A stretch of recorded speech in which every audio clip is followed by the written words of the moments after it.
I'll go ahead with this. So yeah, this is looking good. Our active point count, which is in the top right hand corner, is yeah, 273,000. And so if we switch on polyframe, what that means is we have quite a dense mesh. And chances are, if you were just to open this up in Unity, either the file would be too big in terms of its polygon count, and it wouldn't even open it, or you'd load it in and there's a chance that the file's just a little bit too heavy, and so the things you want to do with AR would either be a bit laggy or a bit glitchy, or all those various things that can happen when you try to do that sort of project. So the aim of the game is to bring this active point count down without losing detail, or trying to avoid losing as much detail as possible. So there's a couple of ways that you can do this, and I think we'll try with decimation to start with, and that will be, it's almost like a reverse Dynamesh. So when you first imported your scan data, it had that surface constructed of triangles. And by dynameshing, we converted those triangles into quads, so four-sided shapes, to give us more topology for you to do the edits. Decimation is basically reversing that process, so you convert your triangles, your quads back into triangles, and thus reduce the file size. Okay. So the first thing that we want to do is just make sure that we've got a watertight mesh, so no holes. And so the way to do that is either to Dynamesh, or you could also use modify topology close holes. So the first thing I want to do is just to perform a quick Dynamesh. So I'm just clicking Dynamesh off and then back on. And that's just making sure we've got a watertight mesh. And then the decimation is actually super simple. So what I'm going to do is go into Subtool and do a duplication. So you've got your original 274,000 in case you want to do more edits. I'm just going to duplicate that, and I'm going to rename that Decimated. And then if you go into the Z plugin menu, there's another drop-down menu called Decimation Master, just here. And in the latest update of Zbrush, they added these presets which make the whole thing super, super easy. And this is just your target point count. So at the moment, we've got 274,000, which is quite high. But under Decimation Master, we can give it a target of how many points you want it to be reduced to. My prediction, although I'm not entirely sure, is that for Unity we're probably going to want to get to either 75,000 or maybe even 35,000. It will just depend on what the parameters are for Unity.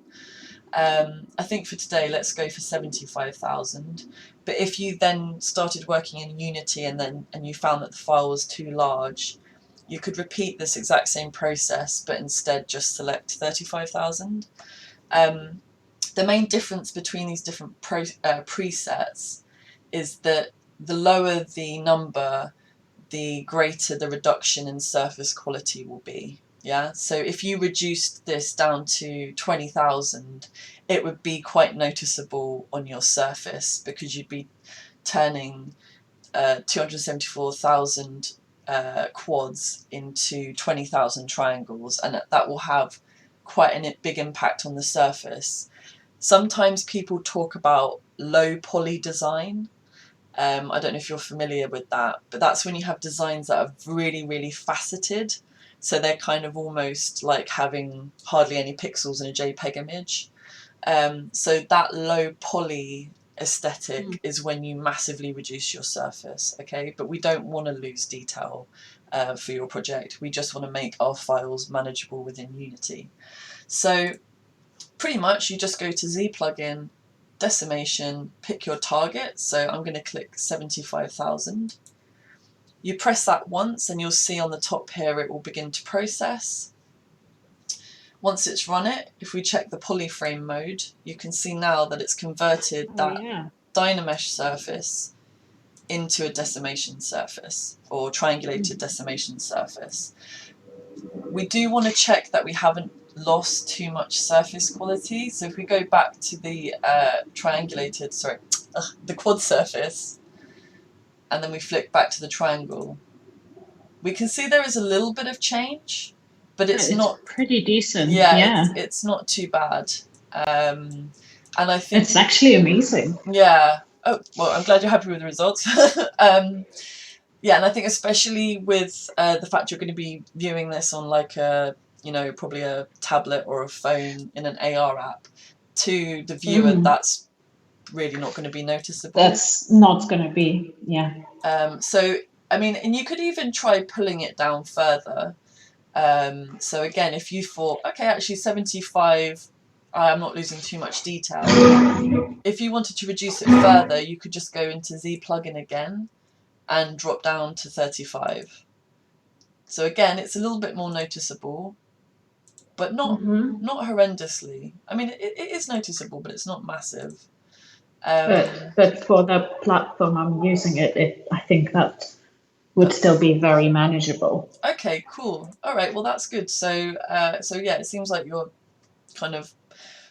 not going to struggle to maintain the level of detail you need for the application that you're creating it for. So that's good. So when you're happy with kind of your count and you feel like the file is good.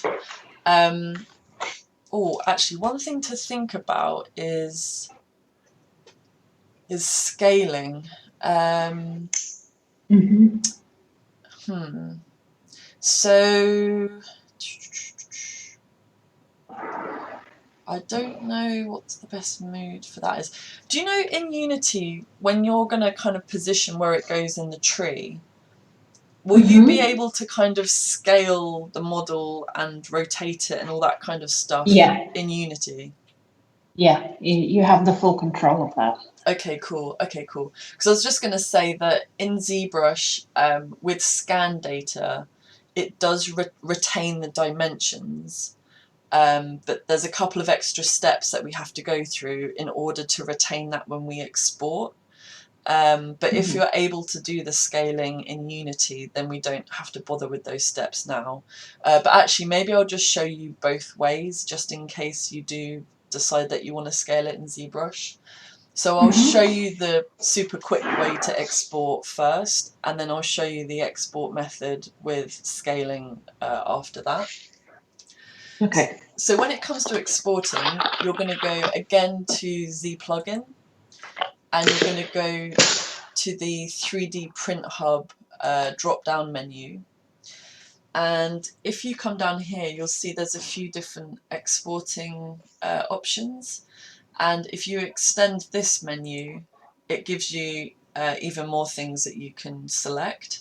So the first thing you want to do is we only want to export the subtool that we're currently in, which is the decimated piece. So under that Z plugin 3D Print Hub menu and the export options, where it says what to export, you're going to select selected. Okay, so it will only do that one subtool, not all of the ones that you have in the document, which you've got like 5. You can switch polypaint off because we don't have polypaint on. Textures is to do with texture maps, which we don't have, so you don't need to have that selected.